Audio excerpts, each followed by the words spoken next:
Next.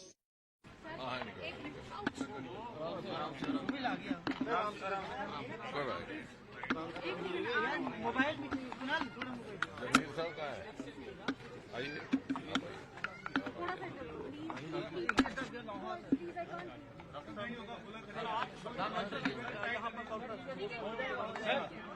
सबसे पहले तो बधाई के पात्र हैं डॉक्टर जबीर अहमद और इनकी की सारी टीम। ये एक अंतर्राष्ट्रीय स्तर की यहाँ पर इवेंट, अंतर्राष्ट्रीय स्तर का समारोह और भारत में पहली बार इतनी बड़ी मात्रा में, इतने बड़े स्केल पर किसी अंतर्राष्ट्रीय गोष्ठी का आयोजन किया जा रहा है 3 दिन के लिए।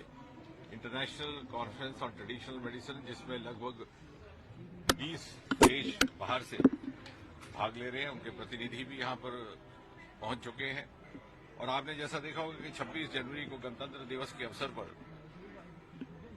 IIIM CSIR के द्वारा और इन्हीं के सौजन्य से अरोमा मिशन जो प्रारंभ किया गया था, और जम्मू कश्मीर जिसके चलते आज जन्म स्थान कहा जा रहा है बैंगनी क्रांति का, पर्पल रेवोल्यूशन का, उसका शो केसिंग हुआ, उसका टैबलोई था वहां पर। और जम्मू कश्मीर ने IIIM CSIR के माध्यम से पूरे देश को एग्री स्टार्टअप्स का एक नया कॉन्सेप्ट, एक नया विकल्प, एक नया आयाम दिया है। ये वही इंस्टीट्यूट है जिसने दुनिया को सबसे पहले मिंट इजाद करके दिया था। यहां पर ही देश का पहला कैनाबिस का प्रोजेक्ट चल रहा है कि जहां इस क्षेत्र में बहुत नशाखोरी है, लेकिन नशे की दवाइयों को, अच्छे नशे के पदार्थों को औषधि के लिए भी इस्तेमाल किया जा सकता है। उस दिशा में ये कदम है। और जिस तरह से प्रधानमंत्री मोदी जी ने अरोमा मिशन को लेकर के भद्रवाह के छोटे से कस्बे का जिक्र अपने मन की बात में लगभग 3-4 मिनट तक किया, उस सब से हम प्रोत्साहित हुए हैं। और आने वाले समय में जिस प्रकार से, और मुझे ये भी प्रसन्नता है कि इसी मंत्रालय में, विज्ञान और प्रौद्योगिकीकरण के मंत्रालय में गत कुछ एक महीनों में 3 सक्सेस स्टोरीज उभर करके आई। सबसे पहले DNA का पहला वैक्सीन जो हमने दुनिया के दूसरे देशों को भेंट किया बायोटेक्नोलॉजी विभाग की ओर से। अरोमा मिशन जो CSIR की ओर से आया, जम्मू कश्मीर में जिसकी पैदाइश हुई। और तीसरा हमारा स्पेस का कार्यक्रम चंद्रयान, जिसका भी शो केसिंग 26 जनवरी को आपने देखा। और आने वाले समय में हमारा विश्वास है कि जिस प्रकार जो अनखोजे, अनतराशे सरमाए थे हिंदुस्तान के, अनएक्सप्लोर्ड रिसोर्सेज जो न पिछली सरकारों ने तलाशा न तराशा, प्रधानमंत्री मोदी जी की प्राथमिकता के कारण ये आज संभव है। हिमालय की बसे में की गोद में बसे ये 3 राज्य हैं, एरोमेटिक रिसोर्सेज से भरपूर, मेडिसिन रिसोर्सेज से भरपूर, और दूसरी तरफ हमारा समुद्री तट जो लगभग 7,500 किलोमीटर लंबा है।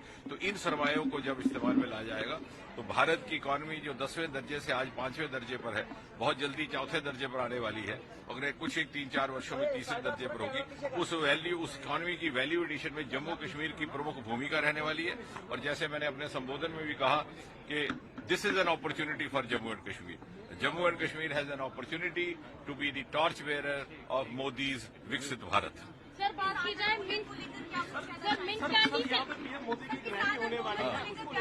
बोल बेटे। सर मिंट कैंडी से लेकर कैनबिस की रिसर्च और नेशनल इंटीग्रेशन से लेकर इंटरनेशनल रिसर्च, CSIR के लिए आप क्या कहना चाहेंगे? मैं समझता हूं कि शायद हम लोगों को इतनी बड़ी विरासत इस IIIM के संस्थान के द्वारा हम मिली थी, जिसको हम समझ नहीं पाए या जिसका पूरी तरह इस्तेमाल नहीं हो पाया।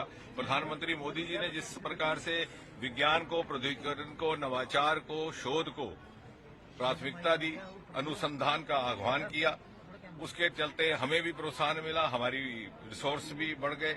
और मिंट से लेकर कैनाबिस तक, जैसे आपने कहा, आज IIIM CSIR भारत के साइंस और विज्ञान के संस्थानों में प्रथम श्रेणी में आकर के खड़ा है। पीएम मोदी की रैली होने वाली है, क्या एक्सपेक्टेशन है उसको लेकर, कितना काम कर सकते हैं? मुझे लगता है कि इस समय हर व्यक्ति मोदी जी को देखने के लिए, उनको सुनने के लिए उत्सुक है और बड़ी भारी संख्या में लोग वहां पर पधारने वाले हैं।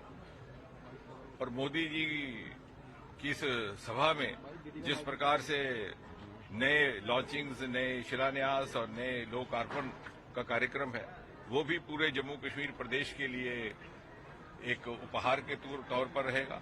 और साथ ही साथ विकसित भारत और विकसित जम्मू कश्मीर को लेकर के लाभार्थियों के साथ चर्चा, क्योंकि मोदी जी ने एक नया क्रम शुरू किया लोगों तक स्वयं पहुंचने का, चाहे वो मन की बात के माध्यम से था, चाहे वो विकसित भारत की गाड़ी के लाभार्थियों से सीधी सीधी संवाद करने का था, उसका दृश्य हमें एक यहाँ पर भी उस दिन देखने को मिलेगा। सर, सुना है कि एक रेलवे लाइन का भी उद्घाटन होने वाला है के साथ आंदोलन को लेकर